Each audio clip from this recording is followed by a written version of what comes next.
Good morning everyone.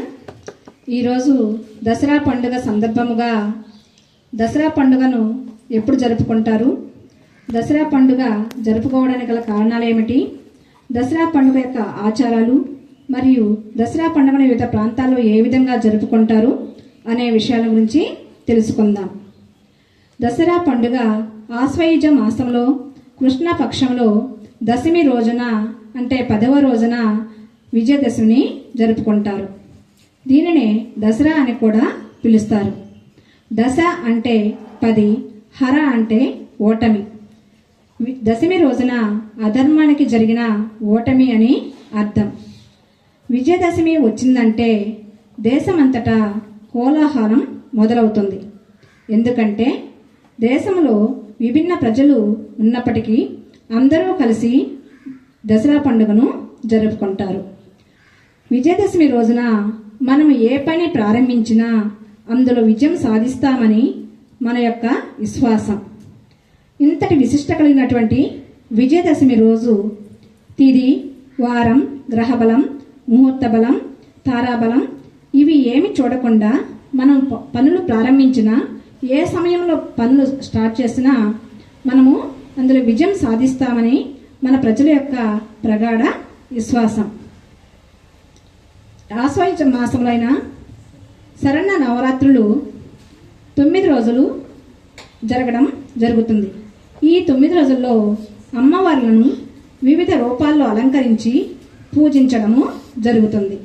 చివరి 3 రోజులైన దుర్గాష్టమి, మహర్నవమి, దశమి రోజు అమ్మవార్లకు పూజించడం జరుగుతుంది. హిందువులకు విశిష్టమైనటువంటి పండుగ విజయదశమి.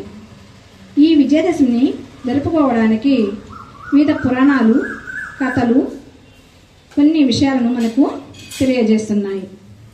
రామాయణంలో శ్రీరామచంద్రుడు రావణాసురుని వధించినటువంటి రోజు కూడా విజయదశమి రోజు. అదేవిధంగా పాండవులు వనవాసమును పూర్తి చేసుకొని జమ్మి చెట్టు మీద ఉంచినటువంటి ఆయుధాలను స్వాధీనపరుచుకున్నటువంటి రోజు విజయదశమి రోజు. కావున విజయదశమి రోజున రావణాసురుని వధ, జమ్మి చెట్టును పూజించడం ఆనవాయితీగా వస్తుంది. దుర్గాదేవి అయిన జగన్మాత 9 రోజులు మహిషాసురునితో యుద్ధం చేసి విజయం సాధించినటువంటి సందర్భముగా మనము విజయదశమిని జరుపుకోవడము జరుగుతుంది. అదేవిధంగా మొదటి యుగాలైనటువంటి సత్య, త్రేత, ద్వాపర యుగాలలో చెడుపై మంచి గెలుపు సాధించి ధర్మస్థాపన చేసినటువంటి రోజు విజయదశమి రోజు. కావున విజయదశమికి ఇంతటి ప్రాముఖ్యత సంతరించుకుంది. దసరా పండుగ యొక్క ఆచారాలు. దసరా పండుగ వచ్చిందంటే మన ఊర్లో దసరా వేషాలు రావడం జరుగుతుంది. దసరా మామూలు ఇవ్వడం కూడా జరుగుతుంది. దసరా పండుగ రోజున ఉదయాన్నే నిద్రలేచి ఇంటిని శుభ్రపరిచి తలంటు స్నానాలు చేసి కొత్త బట్టలు ధరించి పిండి వంటలు చేసి అమ్మవారికి నైవేద్యంగా పెట్టడం జరుగుతుంది. అదేవిధంగా టపాసులు కాల్చడం కూడా జరుగుతుంది. దసరా పండుగ రోజు జమ్మి ఆకును పెద్దలకు ఇచ్చి ఆశీర్వాదం తీసుకోవడం కూడా జరుగుతుంది. కొత్తగా వివాహమైనటువంటి అల్లుడును కుమార్తెను పిలిచి నూతన వస్త్రాలు, కానుకలు ఇచ్చి సత్కరించడం కూడా జరుగుతుంది. దసరా పండుగను వివిధ ప్రాంతాల్లో ఏ విధంగా జరుపుకుంటారు. దసరా పండుగను మైసూరులో మహారాజు అయినటువంటి దసరా ఉత్సవాలను వైభవంగా జరగడం జరుగుతుంది.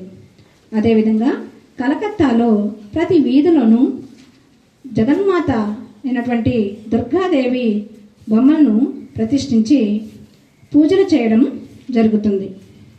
మరియు తెలంగాణలో దసరా ఉత్సవాలను బతుకమ్మ ఉత్సవాలుగా జరుపుకోవడం జరుగుతుంది. ఆంధ్రప్రదేశ్లో తిరుమలలో దసరా ఉత్సవాలను బ్రహ్మోత్సవాల రూపంలో నిర్వహిస్తారు. అదేవిధంగా విజయవాడలో బెజవాడ కనకదుర్గమ్మ ఆలయంలో దేవి నవరాత్రుల రూపంలో వైభవంగా దసరా ఉత్సవాలను నిర్వహిస్తారు. ఈ విధంగా దసరాకు ఇంతటి ప్రాముఖ్యత సంతరించుకుంది.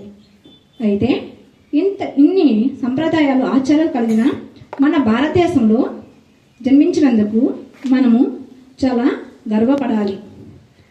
కావున దుర్గాదేవి యొక్క ఆశీస్సులతో, ఆ శ్రీరాముని యొక్క నామస్మరణతో మీ అందరూ సుఖ సంతోషాలతో ఉండాలని కోరుకుంటూ మీకు మీ కుటుంబ సభ్యులకు విజయదశమి శుభాకాంక్షలను తెలియజేస్తున్నాను. Thank you very much. జై హింద్.